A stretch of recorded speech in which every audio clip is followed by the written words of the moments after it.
Hello दोस्तों, मैं जयकांत सैनी स्वागत करता हूं आपके अपने चैनल भारत IQ में। हम डिस्कस कर रहे हैं राजस्थान पत्रिका न्यूज़पेपर जयपुर एडिशन 5 नवंबर। तो बने रहिए इस वीडियो में साथ तक। There is lot to know and lot to discuss. तो आइए शुरू करते हैं आज का डिस्कशन। पेज नंबर में बात की जा रही है, बहुत ही इंपॉर्टेंट, बेहद ही रोचक। अमेरिका का जो इलेक्शन है, अभी पूरी दुनिया की निगाहें इसके ऊपर टिकी हुई हैं। तो यहाँ पे डोनाल्ड ट्रंप एक आरोप लगा रहे हैं कि कुछ धांधली हुई है चुनाव में। ये जो मतगणना हुई है, मतदान डाले गए हैं, तो उसको लेकर के ये कह रहे हैं कि मैं सुप्रीम कोर्ट जाऊंगा। तो ये सारा घटनाक्रम चल रहा है। आज शाम तक या कल तक ये फाइनल हो जाएगा कि किसकी सरकार बन रही है। तो ये पूरी दुनिया की पूरी जो दुनिया है उसकी नज़र इस पर बनी रहती है यूएसओ को लेकर के, क्योंकि वर्ल्ड ग्लोबल लीडर है अमेरिका। तो ये इंपॉर्टेंट बन जाता है। तो मैं कल इसके बारे में देखेंगे क्या और न्यूज़ निकल के आती है। तो इंपॉर्टेंट है, यहाँ पे डेमोक्रेट और रिपब्लिकन दो पार्टियों के बीच चल रहा है ये जो इलेक्शन है। मेजर पार्टी है यहाँ पे यूएसए के अंदर।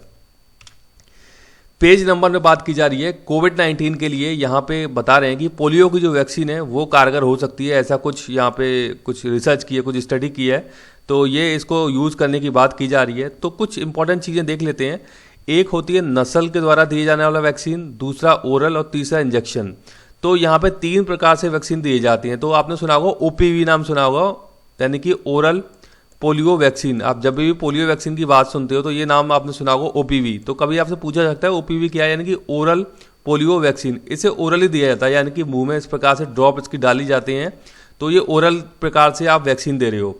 एक होता है नस्ल वैक्सीन। नस्ल में क्या होता है कि जो आपकी नाक वाला पार्ट होता है उसमें आप ये जो ड्रॉप होती है उसको डाल सकते हो। नस्ल वाली जो वैक्सीन, इस प्रकार की वैक्सीन दी जाती है। तीसरी होती है इंजेक्शन, मतलब कि आपकी बॉडी में इंजेक्शन लगाया जाएगा और ये वैक्सीन आपके शरीर में प्रवेश करा दी जाएगी और एंटीबॉडीज का निर्माण हो जाएगा। तो ये 3 प्रकार से दी जाती हैं। तो अभी फिलहाल में कुछ 1-1.5 महीने पहले चर्चा चल रही थी कि कोविड-19 जो महामारी है, इससे लड़ने के लिए, इससे फाइट करने के लिए ये जो 2 प्रकार की वैक्सीन है, ओरल और इंजेक्शन, इसमें क्या है कि गवर्नमेंट को कई सारे संसाधन चाहिए, क्योंकि ये जो वैक्सीन है इसको देने के लिए कुछ ना कुछ एक्सपर्ट, कुछ ऐसे लोग होने चाहिए जो कि इनको दे पाएंगे। ओरल और इंजेक्शन, आपको पता है इंजेक्शन हर कोई नहीं लगा सकता है। और पोलियो वैक्सीन कितनी ड्रॉप डालनी है, कैसे डालनी है, इसको कैसे रखना है, तो ये बहुत ही इंपॉर्टेंट हो जाता है। तो संसाधन बहुत ज़्यादा चाहिए होती है। इतने मास लेवल पर जब ये वैक्सीनेशन किया जाएगा पूरी दुनिया के अंदर, तो यहाँ पे बात निकल के ये सामने आई कि क्यों ना नस्ल वैक्सीन को मतलब इसके लिए अलाउ किया जाए, ताकि कुछ लोग थोड़े बहुत भी समझदार हैं तो मार्केट से परचेज करके वो इस प्रकार की वैक्सीन का यूज़ कर सकते हैं, नस्ल वैक्सीन का। तो ये बात भी चर्चा में रही थी। तो आपको इन तीनों के बारे में पता होना चाहिए कि किस प्रकार से होती है नस्ल, ओरल और इंजेक्शन वैक्सीन। पेज नंबर में बात चल रही है, बहुत ही इंपॉर्टेंट, बेहद ही खास, करतारपुर कॉरिडोर की। तो करतारपुर गुरुद्वारे पर ISI का कब्जा, सिखों ने जताया रोष। ये यहाँ पे न्यूज़ कवर की गई है। तो करतारपुर जो है ये पाकिस्तान के अंदर स्थित है। करतारपुर जो स्थान है ये, तो यहाँ पर जो इसका अभी प्रबंधन है, जो इसकी मैनेजमेंट है, वो इमरान खान की सरकार की 9 सदस्यीय प्रबंधन बॉडी ने करतारपुर स्थित गुरुद्वारा साहिब का कंट्रोल जो अपने हाथ में ले लिया है। तो इसका विरोध किया जा रहा है सिखों के द्वारा। तो देख लेते हैं कुछ इंपॉर्टेंट फैक्ट ये करतारपुर कॉरिडोर से संबंधी। तो करतारपुर कॉरिडोर भारत व पाकिस्तान के बीच शुरू किया गया था। ये 2019 में ही हुआ था स्टार्ट। ये करतारपुर कॉरिडोर बहुत ही बेहद ही खास इंपॉर्टेंट। ये जो स्थित है रावी नदी पर स्थित है। ये इंपॉर्टेंट फैक्ट आपको पता होना चाहिए कि करतारपुर कॉरिडोर कहाँ पर स्थित है, रावी नदी पर। अब इसमें 2 जो जगह है उनको जोड़ने का काम किया गया इस कॉरिडोर के तहत। डेरा बाबा नानक ये स्थान है गुरदासपुर, ये भारत के अंदर स्थित है डेरा बाबा नानक। दूसरा है करतारपुर। करतारपुर जो स्थान है वो पाकिस्तान के अंदर स्थित है। तो इन दोनों को जोड़ने का काम किया गया। ये इस कॉरिडोर को नाम दिया गया करतारपुर कॉरिडोर, डेरा बाबा नानक और करतारपुर स्थान को। तो ये जोड़ने का काम किया गया इस कॉरिडोर के द्वारा।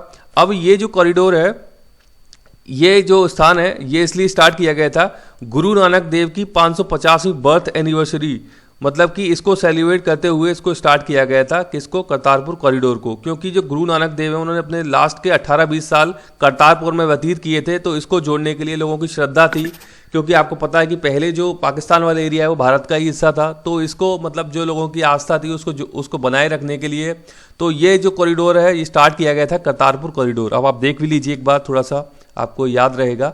तो ये इंडिया वाला हिस्सा है, ये इंडिया का मैप है यहाँ पे, और ये जो नीचे वाला पार्ट है इंडिया है। तो डेरा बाबा नानक गुरदासपुर के अंदर स्थित है। ये एक है यहाँ पे इनका टेम्पल, ये आप देख सकते हैं। ये इंडो पाक बॉर्डर हो जाता है। ये है रावी नदी और ये बनाया गया है करतारपुर कॉरिडोर। ये होता है कॉरिडोर, मतलब कि एक ऐसा इस प्रकार से एक रोड बना देना, एक पैसेज बना देना, इसको हम कॉरिडोर बोलते हैं। और ये पाकिस्तान के अंदर है करतारपुर, ये आप देख सकते हैं, ये करतारपुर दिखाया गया है, ये पाकिस्तान का हिस्सा है। तो आप याद रखिएगा करतारपुर कॉरिडोर किस किस को जोड़ता है, डेरा बाबा नानक और करतारपुर जो पाकिस्तान के अंदर स्थित है, रावी नदी पर स्थित है ये, और 550वीं बर्थ एनिवर्सरी पर स्टार्ट किया गया था। ये इंपॉर्टेंट फैक्ट है। पेज नंबर में बात की जा रही है, जो भी अभ्यर्थी CTET की परीक्षा की तैयारी कर रहे हैं तो उनके लिए अभी परीक्षा की तिथि घोषित करती है। 31 जनवरी को ये परीक्षा आयोजित किया जाएगा। केंद्रीय शिक्षक पात्रता परीक्षा है ये CTET। तो ये पहले कोविड-19 के कारण स्थगित कर दी गई थी, 5 जुलाई को होने वाली थी, लेकिन अभी इसके लिए डेट अनाउंस कर दी गई है 31 जनवरी 2021।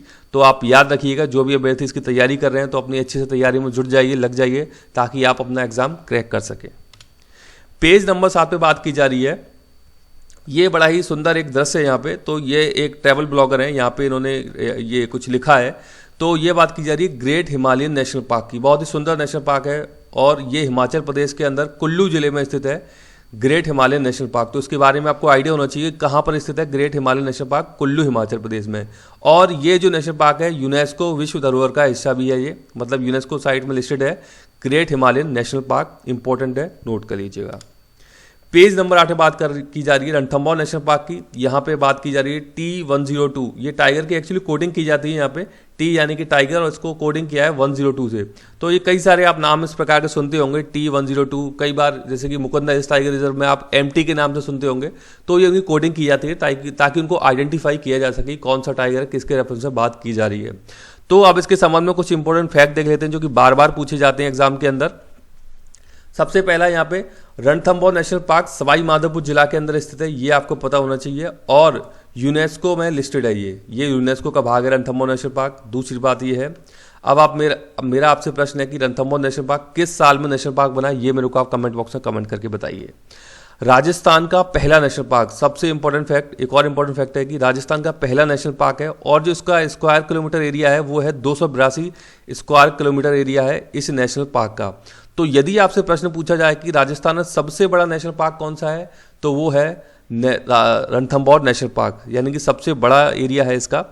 तो ये जो है क्षेत्रफल के हिसाब से सबसे बड़ा नेशनल पार्क है राजस्थान का, ये भी आपको आइडिया होना चाहिए। इसके अलावा रणथंभौर टाइगर रिजर्व, तो रणथंभौर टाइगर रिजर्व का जो एरिया है वो है 1411 स्क्वायर किलोमीटर का। अब आप एक चीज़ देखिए इंपॉर्टेंट यहाँ पे कि नेशनल पार्क का एरिया 282 स्क्वायर किलोमीटर और टाइगर रिजर्व है 1411 स्क्वायर किलोमीटर का एरिया है। इसका रीजन ये है कि टाइगर रिजर्व का एरिया काफ़ी बड़ा होता है। इसमें आप देख सकते हैं सवाई माधोपुर, करौली, बूंदी, टोंक, यानी कि 4 जिलों में फैला हुआ एरिया है इसका। तो इसलिए इसको 1411 किलोमीटर यहाँ पे ये बोला गया है कि इसका जो एरिया है। तो आप इंपॉर्टेंट है, याद रखिएगा, क्योंकि अभी RSMSSB के एग्जाम में मेरे को याद नहीं आ रहा, किसी एक एग्जाम में पूछा गया था डायरेक्टली कि उसमें एक्चुअली एरिया पूछ लिया गया था, एरिया वाइज कौन सा ऑर्डर में आपको देखना था कि कौन सा सबसे बड़ा है वो, लेकिन नेशनल पार्क नहीं था वो, आई थिंक सेंचुरी की बात की गई थी। तो आपको ये पता होना चाहिए कि सबसे बड़ा नेशनल पार्क कौन सा है। और टाइगर रिजर्व का मैं आपको एरिया में बता चुका हूँ कितना है और किन किन एरियाज में फैला हुआ है रणथंभौर टाइगर रिजर्व का जो एरिया है, राइट। राजस्थान का पहला टाइगर रिजर्व है रणथंभौर नेशनल पार्क, ये भी इंपॉर्टेंट है। अब आप मेरे को कमेंट बॉक्स में बताइए कि टाइगर रिजर्व ये कब बना था, Ranthambore national park tiger reserve कब बना था, ये मेरे को बताइए।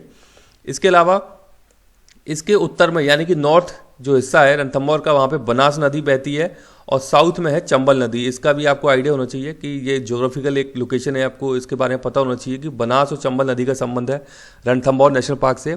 इसके अलावा त्रिनेत्र गणेश मंदिर कई बार पूछा गया एग्जाम में, जोगी महल कई बार पूछा गया है। रणथंभौर नेशनल पार्क मैं आपको बता भी चुका हूँ। ये रणथंभौर नेशनल पार्क का जो मेन गेट है, जब आप एंट्री करते हैं जीप और कैंटर के थ्रू यहाँ पे घूमने जाते हैं आप, तो जब आप मेन गेट से ऐसे जाएंगे इसमें, तो यहाँ पे ये जो साइड है इसकी, यहाँ पे जोगी महल बना हुआ है, स्थित है, आपको आप देख भी सकते हैं वहाँ पे जा करके। तो ये साइट है, कई बार पूछेगा एग्जाम के अंदर, तो आप याद रखिएगा, नोट भी कर लीजिएगा इन सारे के सारे फैक्ट्स को। पेज नंबर 9 पे बात की जा रही है, HPCL शेयर बायबैक करेगी। क्या होता है शेयर बायबैक? तो HPCL एक कंपनी है, तेल कंपनी है, आपको ये पता होगा, Hindustan petroleum corporation limited, right. अब आप मेरे को ये बताइए HPCL महारत्न कंपनी है या नहीं है, ये मेरे को कमेंट बॉक्स में कमेंट करके बताइए आप कि ये महारत्न कंपनी है या नहीं है। पहला क्वेश्चन है आपसे यहाँ पे।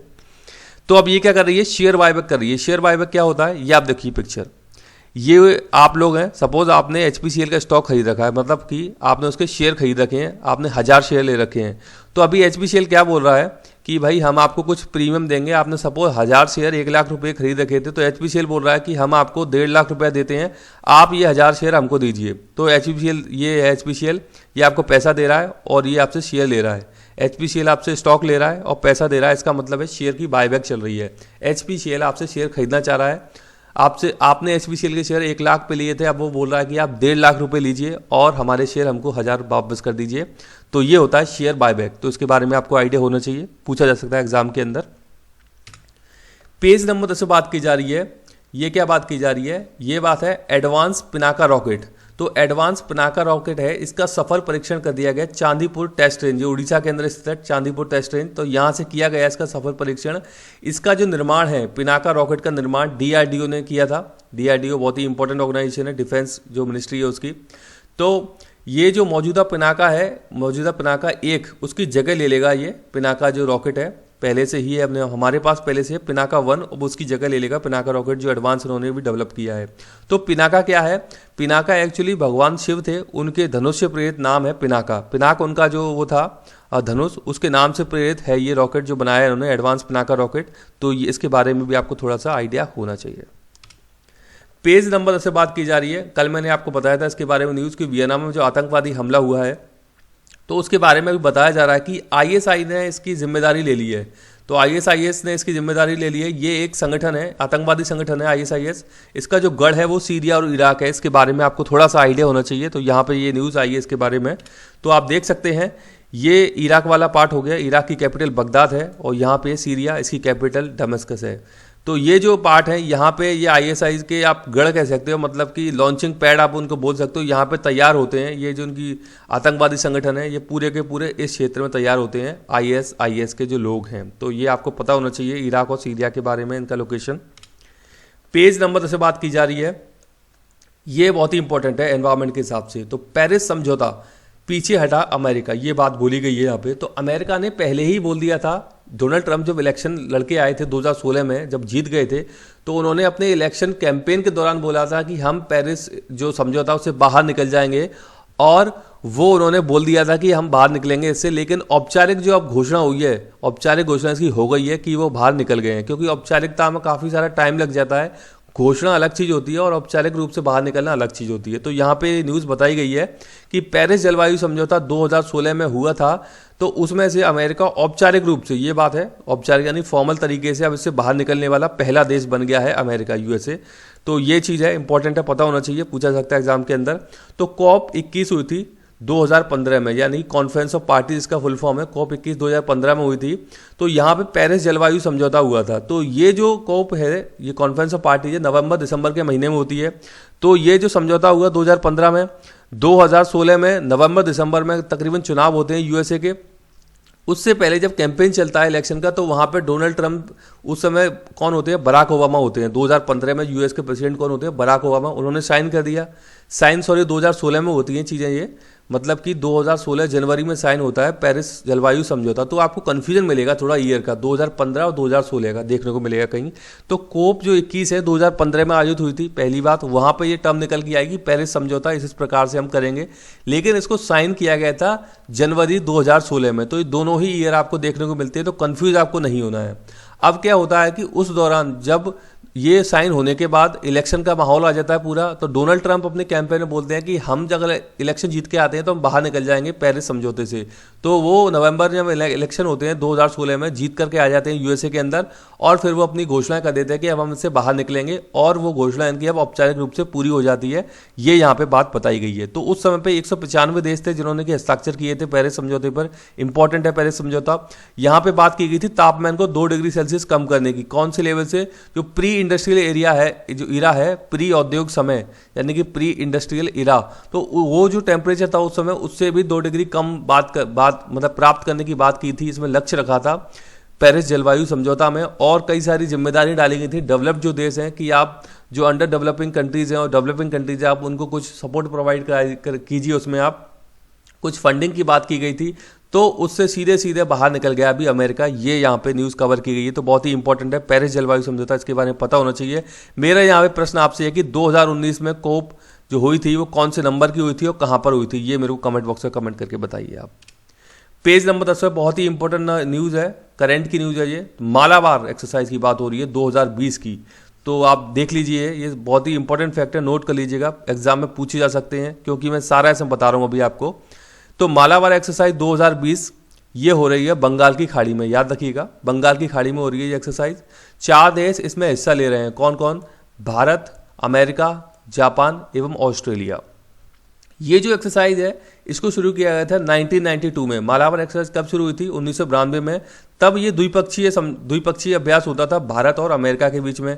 उसके बाद क्या होता है कि जापान भी इससे जुड़ जाता है 2015 में, और जापान शामिल होने के बाद 2020, इसलिए इंपॉर्टेंट है कि ऑस्ट्रेलिया इसमें शामिल हो जाता है। तो अभी 4 देश हो जाते हैं ये।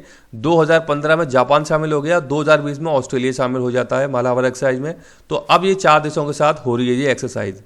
2019 में यह अभ्यास हुआ था, जापान के कोस्ट पर हुआ था। ये आपको आइडिया होना चाहिए कि पिछला कहाँ पे हुआ था, तो जापान के कोस्ट पर हुआ था मालाबार अभ्यास। ये एक नवल एक्सरसाइज है, यानी कि ये मालाबार अभ्यास है, ये नेवी जो होती है उनके बीच में होता है, जैसे कि भारत की नेवी और जो भी 3 देश हैं अलग, उनकी नेवियों के बीच में होती है। इसके अलावा ये जो अभ्यास है हिंद महासागर और पैसिफिक महासागर में देखने को मिलता है। ऐसा नहीं कि ये केवल हिंद महासागर में ही होगा, ये 2 महासागर हैं, हिंद महासागर और पैसिफिक महासागर में देखने को मिलता है, ताकि इन एरियाज़ के अंदर फ्री ट्रेड सपोर्ट एक प्रकार से हो सके। तो अपनी स्ट्रेंथ बढ़ाने के लिए ये इस प्रकार की एक्सरसाइज की जाती है इन चारों देशों के बीच में। एक और इम्पोर्टेंट चीज़ है यहाँ पे, ये जो 4 देश है मालाबार एक्सरसाइज हो रही है, यहाँ पे क्वेडिलेटरल ग्रुप और है। क्वेड आपने नाम सुना होगा, बहुत ही इंपॉर्टेंट है क्वेड ग्रुप। तो यहाँ पर भी 4 मेंबर हैं, उन मेंबर के आप मेरे को नाम बताइए वो कौन कौन से मेंबर। मैं आपको पहले बता चुका हूँ क्वेड मेंबर के बारे में। तो क्वेडिलेटरल ग्रुप का संबंध भी है, यहाँ से आपको हिंट मिल गई होगी, आप इसका आंसर आराम से दे सकते हैं। तो बताइए क्वेडिलेटरल ग्रुप में कौन कौन से देश शामिल हैं। पेज नंबर से बात की जा रही है, ये बात की जा रही है नॉर्थ ईस्ट मानसून की। तो नॉर्थ ईस्ट मानसून क्या होता है, इसको हम रिट्रीटिंग मानसून भी बोलते हैं। क्या नाम है? नाम याद रखिएगा, रिट्रीटिंग मानसून का संबंध नॉर्थ ईस्ट मानसून से ही होता है। नवंबर व दिसंबर के महीने में दक्षिण भारत में वर्षा कराने का काम कराता है ये रिट्रीटिंग मानसून। तो यहाँ पर ये न्यूज़ कवर की गई है, देख सकते हैं आप। पूर्वोत्तर मानसून, दक्षिण में बारिश, पश्चिम में शीतलहर। तो पश्चिम हिस्सा है, वहाँ पे अभी ठंडी हवाएं चलने लग गई हैं। तो ये यहाँ पे न्यूज़ कवर की गई है। अब मैं आपको बताता हूँ कि कैसे चीज़ें होती हैं यहाँ पे। ये आप देख सकते हैं, सबसे पहले जून जुलाई में साउथ वेस्ट मानसून जो आता है भारत में, इस प्रकार से आता है, ये यूं करके यहाँ से एंट्री करता है। साउथ वेस्ट मानसून की 2 ब्रांच होती हैं, ये अरब सागर वाली और ये बंगाल की खाड़ी वाली। तो इस प्रकार से पूरा मानसून भारत के अंदर वर्षा कराता रहता है जुलाई अगस्त सितंबर तक। अब ये क्या है, ये आया है नीचे से इस प्रकार से, अब ये वापस लौटना प्रारंभ करता है। इसको बोलते हैं रिट्रीटिंग, यानी कि मानसून को वापस लौटना। तो यहाँ पर ये इस प्रकार से घूमता हुआ आता है, इस प्रकार से ये, राइट। तो जब ये इस प्रकार से आता है यहाँ पे घूमता हुआ, अब ये निकल जाएगा बाहर, मतलब भारत से बाहर ही निकल जाएगा बिल्कुल, ये दिसंबर तक आउट हो जाएगा ये मानसून। तो जब ये यहाँ से आएगा तो बंगाल की जो खाड़ी है वहाँ से नमी प्राप्त कर लेंगी ये हवाएं जो हैं, और फिर ये जो एरिया है, ये एरिया कौन सा है मेरे को बताइए। ये तमिलनाडु वाला कौन सा एरिया है? यहाँ पे हिल्स वाला एरिया है। तो यहाँ पे ये हवाएं से टकराती हैं और टकराने के बाद ये एरियाज में बारिश कराती हैं ये हवाएं। तो इसको हम बोलते हैं नॉर्थ ईस्ट मानसून या रिट्रीटिंग मानसून, जो कि दक्षिण भारत में वर्षा कराने का काम करता है। तो ये आपको इसका आइडिया होना चाहिए कि किस प्रकार से ये होता है सारा का सारा घटनाक्रम। तो आई होप कि वीडियो आपको अच्छी लगी होगी। वीडियो अच्छी लगी है तो ज़्यादा से लाइक करें, शेयर करें, सब्सक्राइब करें। और आप मुझे कुछ सुझाव देना चाहते हैं तो कमेंट बॉक्स में भेज सकते हैं या ईमेल भी कर सकते हैं। इसी के साथ धन्यवाद।